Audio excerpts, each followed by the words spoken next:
We're jumping right back into another video with the Rx-7. If you guys missed the last one, we jumped into some fueling issues, did a little bit of cleaning around the car, but today we're going to be jumping into one of the biggest issues that I found with this car so far. And that issue is the brakes. So in order to work on the brakes, the first order of business is going to be to jack the car up and get all of the wheels off. So that way we have clean access to the brakes and the bleeders. I usually forget to brake the wheels, but this time I remembered.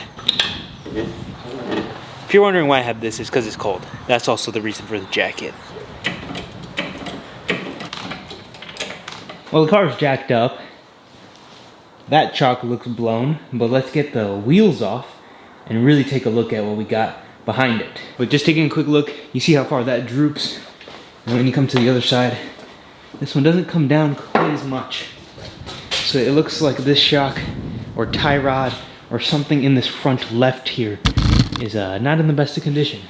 But just like that, we have all four of the Rx-7's wheels off. This is actually the very first time that I have got a car completely off the ground on all four jack stands. A little intimidating at first, but the car is in the air and now we can begin to bleed the brakes. But it does seem like this caliper is a little seized because it doesn't want to rotate. If we come to the other side, it wants to spin just fine, and so do the rest of the three, but the front left suspension seems to be blown out, and it also seems that the caliper or piston needs to be rebuilt. Okay, so I have the brake hooked up.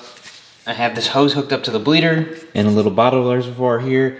This was kind of a dumb buy, I'm not gonna lie. I didn't really need this. I kind of just needed the line, even though I probably could have used something else, but clear line. There's probably gonna be bubbles, and we're gonna keep going until we see all the old fluid, which should be very dark, turn into the new fluid, and then I'll cap the line again. So now I just wanna open the bleeder, take the screw, and get it loose a little bit. That should be good enough to get some fluid out of it, give or take. As you can see there's already fluid rushing out. Now we're gonna pump the brakes. Go ahead. Well, my line fell off, but you can see that is pretty old fluid, and I probably just added air into the line, which is great. Alright, as you can see there, still bad old fluid. The new fluid hasn't quite run through it, so I'm going to empty this. Alright, it looks like now that there is new fluid running through the line. You can see here how black that old fluid was, and the new fluid is looking clear, and all the air is out of the line, which is also very important. So now that the air is out and the new fluid is starting to flow through it, we're just going to cap this off now. And now we're just going to go around the whole car and do the same thing. Throughout this process, also make sure every 3 to 4 pumps that you do of the brake to add new brake fluid into the reservoir in the front. You don't want to let this run out. We're all good on that end. Now we're going to do the rear left, front right, front left, and just flush all the fluid out. Go ahead, nice and easy.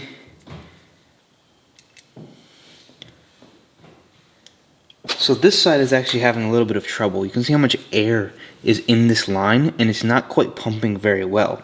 If we go and start pumping again,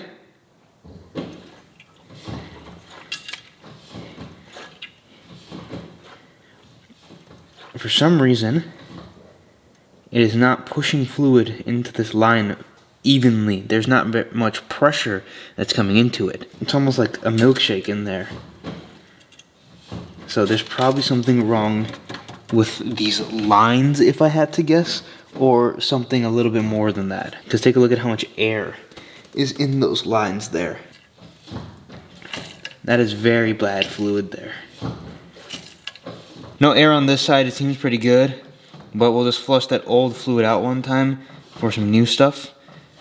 Now we will have new fluid all the way around. Brakes are now all fully flushed. There's clearly an issue on the right side that's greater than just flushing the fluid, but also if you're listening and actually hearing, there seems to be a leak in the servo itself. If I come and press the brake, you can hear air escaping from here.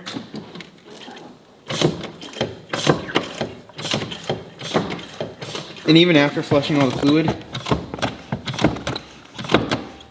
the brake doesn't feel like how it should. One, obviously the car isn't running. I think the pressure builds when the car is on, but there's clearly an issue with the right side. And if we do take my phone and flash the light underneath the master cylinder, we can see right in there, there is a little bit of wetness, which is coming from, I believe, the master cylinder on top there. That means that we gotta replace the master cylinder, which isn't the end of the world and it's not a huge deal, but something that we need to replace.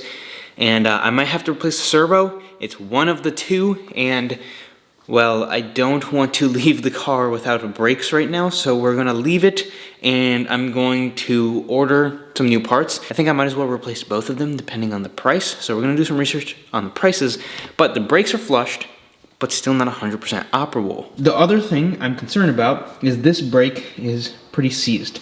I can't turn it with hand, and the car is very hard to push. All the rest of them seem okay, but this is the one, and I had a feeling there was one.